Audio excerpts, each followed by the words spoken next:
Hello, hopefully you enjoyed this upcoming performance from National eTheatr. If you do, well, all of the artists taking part in this project, writers, directors, and actors, are self-employed and currently unemployed thanks to the coronavirus outbreak here in the UK. And so if you want to support them, you can do so by visiting the links, which will be in the description below the video, and you can donate as little or as much as you want to and feel able to. That money will all be distributed evenly among all the artists taking part. If you can't do that, at the very least, we'd love you to be able to share the videos on your social media accounts, on Facebook, on Twitter, with a friend who might be missing their weekly trip to the theatre. Anyone you think might enjoy it, that is also a massive help.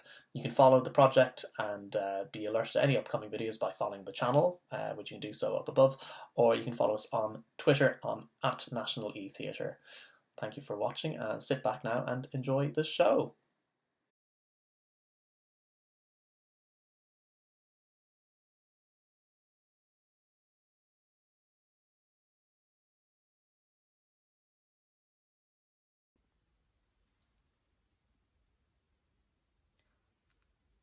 Look, I don't have much time. He's taken her to the park, but they'll be back any minute, and I just need to get this said before... No, wait, that sounds very dramatic, like I'm a hostage or something, and I'm not. Well, not any more than any of us are at the moment. Well, we're not hostages because no one's asking for any money or anything, but I've gone off on a tangent. I'm such an idiot. Limited time, and what do? Start sounding off about serial killers and going off on a tangent about kidnappings. I listen to too many podcasts. So, take 2. Calm and sensible. And quick. That bit is true. I really don't have much time, and if I don't say this out loud, I think I'll burst. Under normal circumstances, I think I'd just make a joke out of it. Or I'd tell Charlotte and she'd tell me it didn't matter, and we'd laugh and order another glass of wine. But Charlotte's Wi-Fi's not good, and we've tried a couple of video chats, but her screen keeps freezing. She's actually got a very judgmental face. I'd never noticed it before, but when she freezes, I find myself wondering if what I've just said is really awful, when I know it isn't. But if I saw that face after telling her this, just no. I mean, it's not terrible or anything. I haven't killed anyone. Ah, there I go again. Of course I haven't killed anyone. People don't. Well, they do, I know. Like I said, I've listened to all the podcasts. And if they're to be believed, the wrong person always ends up in prison.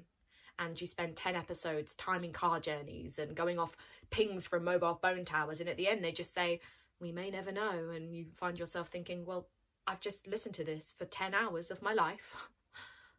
Although anything that takes up 10 hours at the moment is pretty useful. We're lucky that we don't have to homeschool or anything because she's only 3, and it's very busy during the day, but she's always been a good sleeper, so when she goes down, we just sort of sit at either end of the sofa waiting to go to bed. I mean, we have the telly on and stuff and we talk. I don't mean to say we don't talk. It's just hard at the moment, isn't it? To find anything to talk about that isn't, you know, oh, we'll need more milk in a couple of days, or did you disinfect the post, or whatever. Don't get me wrong. I love Tom. I love them both so, so much. I love being a mother. I love my child. That's not what this is about. I don't think I'd have even noticed it if we weren't in lockdown. I certainly wouldn't be obsessing over it like this. There wouldn't be time, for one thing. My job isn't the most interesting job anyone's ever had, but you know, between the commute and going back and forth to the childminders and the actual job itself, it was enough to keep my brain ticking over, if that makes sense. I don't remember one thought dominating my mind as much as this, well, ever. Even when I was 13 and all I thought about was McFly, it wasn't actually all I thought about.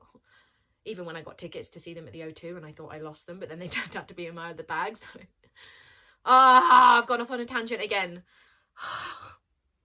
I'm not very good at organising my thoughts. It's not my strong point. I'm not stupid though. I know I'm not stupid. Tom's parents think I'm stupid. His mum has never said as much, but you can see her thinking it. We arrived there on like Christmas Eve or whatever, and she's there thinking like, oh, he's my only son and his stupid wife. Debs, how nice to see you. You're stupid. Alan, Tom and the moron are here. Alan doesn't even try and hide it. He once said to me, if you had a thought, it would be lonely. Didn't get it, which didn't help. I thought that was quite a beautiful image.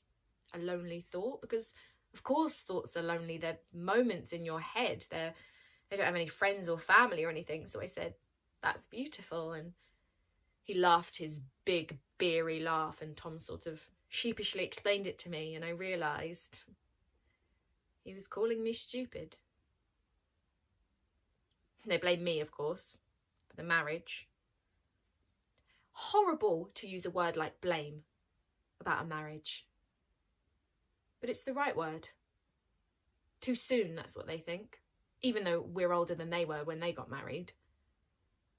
Weird how it used to be a disaster if you weren't married by 21, but we got so much shit for getting married at 26. I think they were just waiting for Tom to bring home some beautiful, skinny woman with 8 PhDs who was a doctor and a lawyer and a bloody film star or whatever. No, wait until you're 30, darling, with her. Until you're sure. If she'd walked in, they'd have had him down the aisle so fast he wouldn't have known what was happening.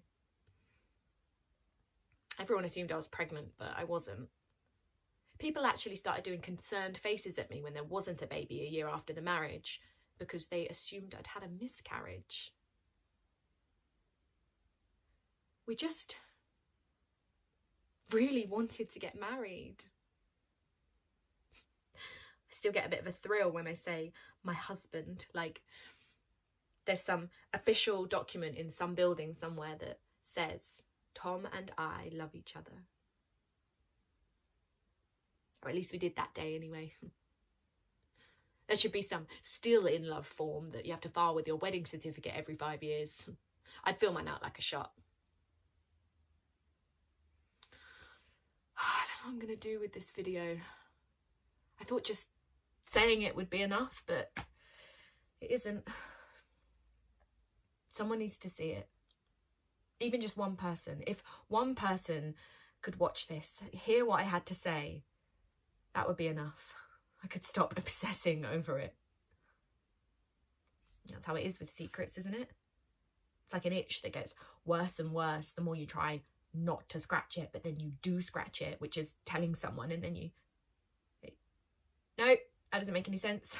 Forget that. What I mean is, Tom mustn't see this, and Anne and Alan certainly mustn't see this, but someone needs to. Maybe if I upload it to YouTube and don't tell anyone and just keep checking, and someone's bound to land on it by accident at some point, and maybe they'll watch it and then they can know and I can delete it. Viewed one time, gone. Although I don't know if me checking would count. Like if when I go to check if someone's viewed it, it would count as a view. And then I delete it before anyone would know. Oh my God, I'm such an idiot. Oh, I'm such a bloody idiot. I haven't said what it is. It's going to sound so stupid, so unimportant. People are dying. But I can't sleep at night. It just keeps going round and round in my head because I can't do anything about it. It's too late. I can't make it right. I'm just going to say it and hope that you understand. Okay. Here goes. I really, oh God, this is awful. I really, really hate my daughter's name. And I'm not going to say what it is. I'm not going to say what it is, because what if by some coincidence the person who watches this has the same name? She'd hate me. She'd be like, you hate your daughter's name, the name that you gave her, the name that she's stuck with for the rest of her life, and that's bad enough, but it's also my name, you bitch.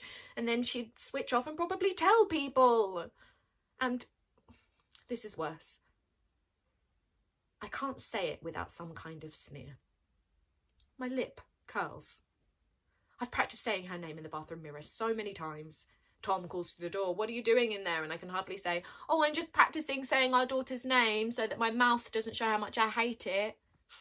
I just make up some feminine mystique nonsense, which he buys. He always does. He sort of laughs in a women-a kind of way. But I can't do it. Ever since I realised that I don't like it, which wasn't gradual, it was just one morning before lockdown, I was getting her ready for nursery and singing her a little song as normal, and she looked so beautiful and happy and ready for the world. And like, I know she's only 3, but I looked at her and I thought, you are so strong and perfect and confident, and you will never go on a diet or hate a single part of your body. And when men disrespect you, you won't even clap back, because you won't need to, because why would anyone not see how brilliant you are? And you'll never let anyone make you compete with other women. And you won't apologise for your job. And nobody will ever call you stupid. And if they do, you'll have some brilliant fact that you can instantly quote to show them that you're not. And you will be loved. And you will love. And you will never not believe that you are every bit as brilliant as I know you are. And I almost cried at the thought of how much I want that for her. And how she doesn't know what's coming. And how I have to do everything I can to make sure it doesn't. So I was stood there, all moved. And I just said, "Oh God, I've given you a terrible name. Your name is awful." I said it out loud. And she looked confused, and I just did the silly mummy bit and put her in the pushchair, which is probably too big for her now.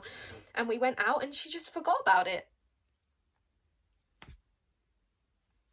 I can't think of anything else. She's got the wrong name and it's all my fault. And what if people judge her for it? I mean, I've hated being Deborah. I've been Deb since I was 15 and it hasn't held me back. But hers is, oh, it's just so awful. And I don't want her to hate me or blame me if her name stops her being everything that she could be. If it stops her from being happy.